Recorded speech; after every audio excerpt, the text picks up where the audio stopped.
Cutting a man's hair here is about $35 to $40 per one head.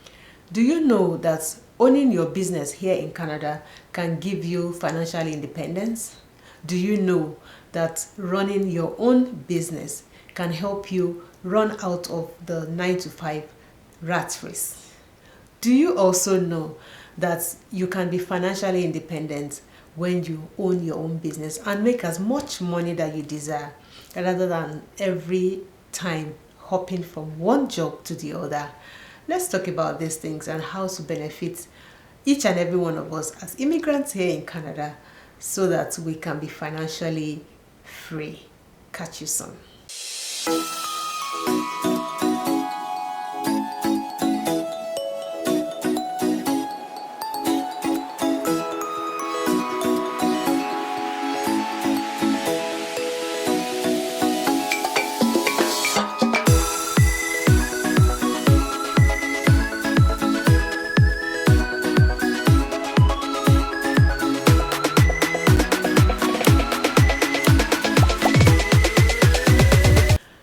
You're welcome again to my channel. If you have not subscribed, please subscribe. And for many of you that are yet to subscribe, please subscribe. I'm stressing this again, and I want you to always watch my videos to the very end. Help this channel to get monetized. We are getting there little by little, almost there. So we need that support from you to get to that milestone. Thank you again and again for your subscription, for your watch hours. Thank you for your comments, your likes. Thank you for your shares. Thank you for everything that you have contributed to this channel to get us this far. We are grateful, but we still have more grounds to cover. So let's cover it, guys. Help the channel to reach far and wide as you share these videos. So today we're going to be talking about financial independence, running a business, what it takes for you to do this. I've shared in one video or two in the past. I will link it up here and I'll try to put it in the description box. How to start a business here in Canada, how to set up your corporation, whether limited liability, whether partnership, whether you want to run as a sole proprietorship. It is important for you to start something. Start something as an immigrant. Start something here in Canada, and this helps you a great deal. I'm so excited that so many immigrants, and I mean immigrants, have actually chosen the path of starting their own business, and this is so interesting and exciting. No matter how small that business is, whether you're doing an hairdresser, you're doing delivery, or you're doing cleaning service, or you're doing interior decoration like I do, or you are actually just helping, maybe barbing, there's something for you to do. At least augment that 9-to-5 or that shift work that you're doing, so that in the long run, when you begin to build your business, it helps you in the long run. And what I mean in the long run, it also helps to get money back from the government.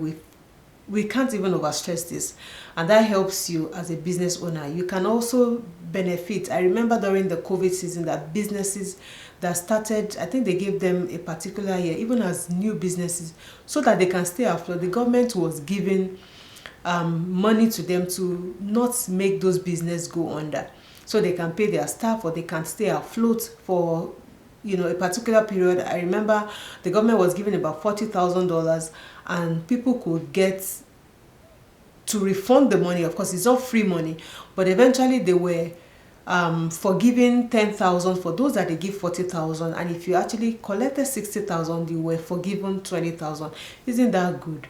And that money would have gone a long way to build your business, whether you're trying to scale, in advertising, or you're trying to leverage on some technical expertise, or you're trying to build a website, you're trying to get your goods in, or even if it's just a service, you're trying to rebrand, you're trying to do so many things that your regular money that is already budgeted and accounted for cannot take you far. This is a good way. And there are also different grants that you can apply for that will help you scale. Some of them have requirements. In fact, most of them have requirements. Some number of years, some the number of staff that you are paying salary. There are various criteria, and you want to check that out because it will help you a great deal to scale your business. There are opportunities. And recently, if you probably also follow me on my other Instagram handle, I also have a YouTube channel, but it's difficult to manage all these things together. It's not easy. It's not easy, but we're trying, and we got nominated by the Canadian Choice Award for the interior designer in Saskatoon, and that's a great opportunity, great advertising for us, a way to set us apart and also give us that recognition that we need to keep scaling as a small business. Don't forget, it's small here. The story behind that business is that it was already an existing business that we started in Nigeria. So coming into Canada was trying to rebrand, understand the terrain, know how to scale, know how to reach to your clients. But things are different here.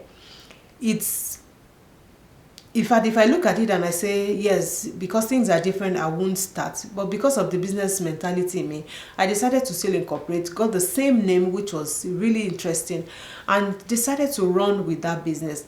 Yes, it's little step, baby steps all the way. I'll still put the link here. Please follow that channel on Instagram, on YouTube. We're also there, but we're trying to manage all these things. It's still a lot, even with work, trying to put all this together. But that recognition has at least put us in a good light, and just people to know that yes, if you need an interior designer in Saskatoon, Distinct Interiors is one company that you can visit that can help you out. So please feel free to follow us and learn a few things that we share on how to decorate. You can self-decorate. We also run consultancy and even online to help your business as well. So we started this business here and been trying to see how to scale. The way it's run here is totally different from how we did it in Nigeria.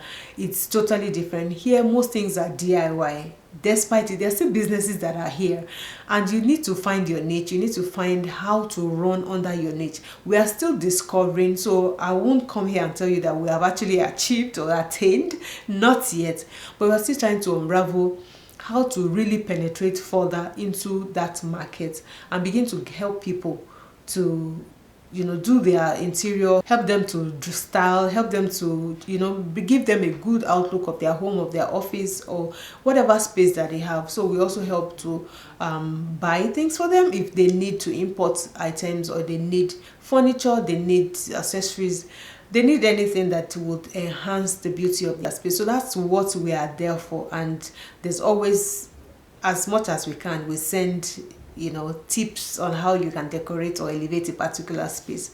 So it's still a challenge trying to navigate that terrain, but we are getting there, and I'm so excited about the recognition, because that also will take us far in people seeing that we are able to do stuff. I just want to encourage you out there, whatever you know how to do. I know a couple of people are stylists, they know how to maybe plait hair, braid hair, but yes, because of the wigs that go on now, some of them are losing business. But there are still some people that will rather braid their hair, or at least alternate sometimes from the wig and put the regular braids on. So they still have business, they are still in business. The guys that also cut their hair, the barbers, they are also in business. There are people that can come to your homes and do that for you, and there are people that you have to book an appointment to go to their stores or their offices to get that done.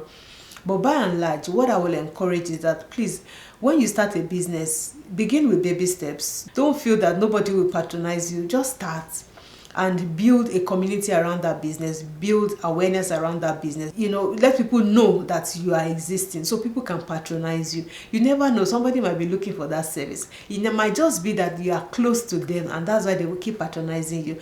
There are other people, but distance might be a challenge.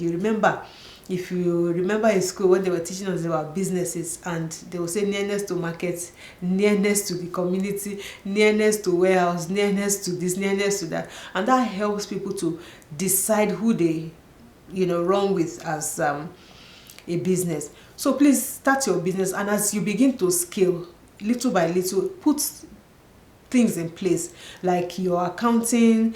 When you begin to earn, begin to put these things in place, and most importantly, because it will help you even begin to navigate into the full business space while you're still working. You want to put everything in perspective. Run your accounts like a business. It is a business. Incorporate it, or do a partnership, or do a sole proprietorship. it also helps you. It gives authenticity to your business. It doesn't make you look like an underhouse. They call it a belay business, you know, that people will think that she's not a professional, she's not doing under the carpet or under this. Let people know that you are there. If you have to open a website, you please do. Yes, there are costs associated with these things, but it gives authenticity. It gives you awareness. People see you and they see that yes, this person is legit, is genuine, is doing real business. Otherwise, word of mouth too can help. Some people would say, this person has done this for me, please patronize her. And that is very important because it will help us. Don't let us cover this talent. This talent will make income for us. Let's use it. Let's use it. Don't let us feel that we don't have time to. The little time you have, please use it to be able to create income for yourself. Don't just be consumers and consumers of all the resources that you have. Begin to multiply those resources, and that will also give you more in income. So this is important for you as an immigrant. Please try and try and try. I know things can be difficult, and because we are also Africans, the demands for us from our home country is really high. We take care of our families back at home, friends, parents, siblings, and sometimes the Canadians here wonder, when I say Canadians, the whites, those that have been here before, they wonder that we spend a lot, why are you sending so much money? And sometimes this causes a problem between maybe an African that has married a Canadian, a white, because they still can't put that, you know, in perspective. It is difficult for them to understand. But because we do these things, we take care of our family, we are so big on that, and that's why we need to make more money. Don't lie to yourself. We need to make more money because we need to care for our families. And please, when you do it, make sure these are businesses that you enjoy, things that you can wake up to, things that you would not want to go and sleep because you are doing it. It will help the business to scale, and then you are dreaming, you are thinking about how to do it differently. I recently was speaking to a friend of mine that also just recently got incorporated. A couple of people have actually gone to watch those videos that I've posted on how to get incorporated. So I want to keep updating this series so that there will be better understanding, but there's consultation going on. If you need to knock ideas on your business, you know, how to improve it, how to scale, how to put your accounting in place, how to also begin to separate it from your regular 9 to 5, and so many things that will help you track your business differently so that you'll be able to report it differently. Please feel free to book an appointment with me. Let's talk about these things. Let's help one another to be able to help this business to also scale, because in the long run, this business, it must make you money. It must give you money and comfort, and that's why we are here. We are not just here to come and slave away or just keep working and working and working. The terrains here are so vague in such a way that we sometimes don't understand what goes on. There's no guarantees for things, but the one that you can guarantee is the one that you can be an employer and also get people on board. At least that one is secure for you. So why not start it? So look at it, go to my video and see how you can get incorporated, and let's begin to talk about some series on how to do some things right in your business, how to put some things in place, how to enable your business to scale, how to help you to be able to earn more money in your business, what to do differently. But know for one that these things are going to cost you money. So I would say in your regular 9 to 5, begin to set money aside for your business. You know, those will be like incomes that you need to pay back to yourself when you start the business, like borrowed funds. It's like money that you lend to start off a business, and you want to use that to initially kick off that business. Because with zero money, what can you do? Money is the bicycle for progress. So let's use money to also make those businesses scale. So that's what I will say on this video. Begin to look for those business ideas. If you don't have one, begin to birth those ideas, begin to dream about it, begin to see what are you good at. You are good at something. God has given us gifts. Apart from spiritual gifts, we have physical gifts that will make income for us. So let's look at it. Call your people that you know you need them to patronize you. Don't be hard on them, because it doesn't mean that because you're starting a business, you're expecting that everybody will patronize you. But you know, as soon as they know that you're doing a particular trade, there will always be a need for it, and people will come patronizing. So the bottom line is, you start, just start it. Don't be afraid to do some free services. Don't be afraid to give some things out for free. Don't be afraid to show forth your expertise by doing some things for free. And that way you're able to show that you can do it, and people see the outcome of what you've done. Because everything too is not money. You have to use money to be able to get more money. And that way you can do some free things to be able to generate awareness and people patronizing you more. So this will be a series. We'll keep talking about it, and we want to help as many people to begin to think business, to begin to think how to be their own entrepreneur in their own space. It can be a small space, and it will continue to be big. Some people are in their homes still working, and they still have, you know, jobs that they do. It could be copyright, it could be editing, it could be, these are things that they do personally and people patronize them. It could be photography. I remember one of my younger sisters here in Canada, that COVID made her to learn a skill, and that was photography. She learned how to take pictures, and she's an expert. She's done photo shoots for so many people, even for my family. She covers events. She's done so well for herself. She bought equipment. These things are not easy. You have to use your money from your 9 to 5 to fund it first. You can refund the money later, or you know, it's like loan to the business to start it up, because you need income anyway, and then you can now start paying it back to yourself when you are getting stabilized. But know that it will take a while, and that's why if you have that dream to be a business owner, begin to set money aside. Don't eat up all your money. When you get your paycheck, you know how to distribute it. You must also save some money for later days. In fact, you shouldn't be spending more than 60% of your income. You should not be spending more than 60% for you to actually be able to have money for emergencies, or you know, funds that you can always reach when the going gets tough.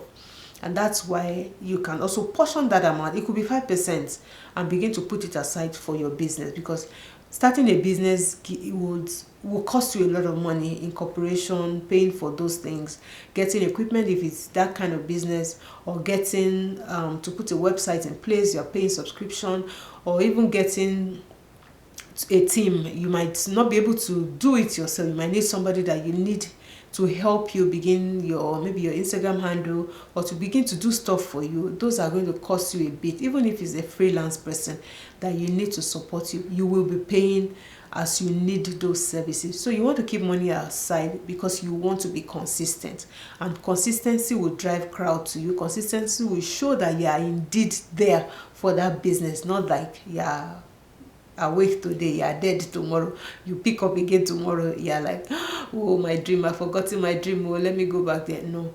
When you decide, make up your mind that in sunshine, in winter, in summer, in rain, you are there. And that way people will take you serious, and they will patronize you. So let's continue this series. Let me know your thoughts in the comment section. What else do you want to learn about businesses, or how to start businesses if you are in Canada? And if you are coming, you are out of country, you are going to be relocating soon, please bring one skill with you. If you don't know anything, go and learn hairdressing. Go and learn how to cut hair. Cutting a man's hair here is about $35 to $40 per head. One head. You collect that money. Or you can learn the skill. You can be barbing your child's hair. Like my son barbs my husband's hair. My husband has not paid for barbing, since we come to Canada. But you know, teenagers, they want to barb their own style. They will go and spend money.